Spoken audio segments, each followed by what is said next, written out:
Hello guys, good afternoon. Ngayon ay magpiprito tayo ng isdang tilapia. Tatlo-tatlo lang muna.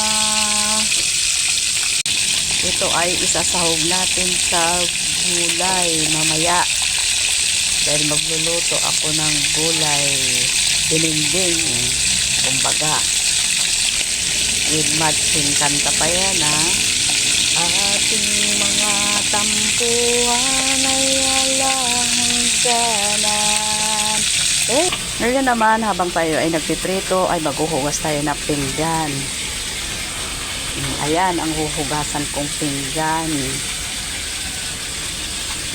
Tara, hugas tayo. At nagsalang uli ako ng 3 pirasong isda uli. Kaya habang nagpiprito maghuhugas tayo ng ayan, tapos na po ako nagsabon.